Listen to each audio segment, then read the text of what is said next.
शेतकरी मित्रांनो, कर्जमाफीची घोषणा झाल्यापासून आपण फक्त कर्जमाफीची वाटच पाहलो. मात्र यामध्ये महत्त्वाची एक गोष्ट आपण विसरून गेलो आहोत.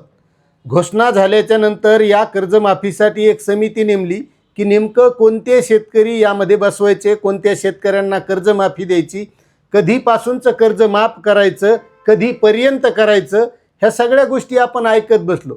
आता त्याच्यानंतर काही दिवस चालत गेले यांनी सांगत गेले 30 जूनपर्यंत 100% शेतकऱ्यांना कर्जमाफी मिळणार आणि शेतकऱ्यांनाही वाटू लागले की आता 100% आपण या कर्जमाफीमध्ये येणार आहोत. त्यामध्ये 2 लाख रुपयांचं थकीत कर्ज माफ होणार, नियमित कर्जदारांना 50,000 रुपये प्रोत्साहन भेटणार. हे सगळं आपल्या डोक्यात फिट झालं आणि त्यामुळं ज्याच्याकडे 2 लाख रुपयापर्यंतचं कर्ज किंवा त्याहीपेक्षा जास्त असलं तर त्याला वाटू लागलं आपलं 2 लाखाचं माफ होणार आहे.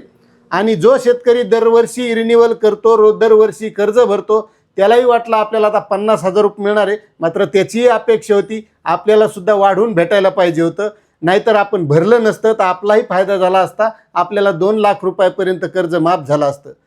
त्यानंतर हा कर्जमाफीचा जो काही समितीनं अहवाल आहे तो सहकार विभागाकडे दिला. सहकार विभागानं या कर्जमाफीचं सगळं कोणाला द्यायची, कधीपर्यंत द्यायची हे सगळं झालं. त्यानंतर मंत्रिमंडळाच्या पुढे येणार, मग ही बैठक झाली, मग येणार, त्याच्यानंतर पुढची झाली, पुढची येणार, त्याच्यानंतर पुढची झाली, पुढची येणार आणि आता आज खरीपाची बैठक झाली.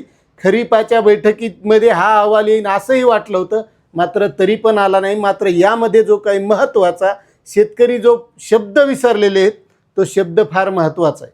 आता आपल्याला आज वाटायला 2022ला कर्ज घेतलं ते 2023, 2023 ते 2024, 2024 ते 2025 या 3 वर्षात जर शेतकरी थकबाकीदार असेल तर त्याचं 2 लाख माफ होणार आहे. आणि या 3 वर्षाच्या अगोदर पण ज्यानं घेतलेलं आहे मात्र नंतर त्यानं कधीच भरलेलं नाही तो सुद्धा या माफीमध्ये येणार आहे. आणि ज्यांनी 2022, 23, 24, 24, 25पर्यंत नियमित कर्ज भरलेलं आहे त्यालाही वाटायले की आपल्याला 50,000 रुपये प्रोत्साहन मिळणार आहे. पण यामध्ये महत्त्वाची गोष्ट कोणती विसरलो माहिती आहे का मित्रांनो? ज्या वेळेस मुख्यमंत्र्यांनी या कर्जमाफीची घोषणा केली होती त्यावेळेस त्यांनी सांगितलं होतं पात्र शेतकऱ्यांना 2 लाख रुपयापर्यंत थकीत कर्ज माफ होईल आणि पात्र शेतकऱ्यांना प्रोत्साहनपर 50,000 रुपये अनुदान देण्यात येईल. मात्र एवढ्या दिवसात फक्त आपल्या डोक्यात कर्जमाफीच बसली, पात्र शब्द आपण विसरून गेलो आहोत.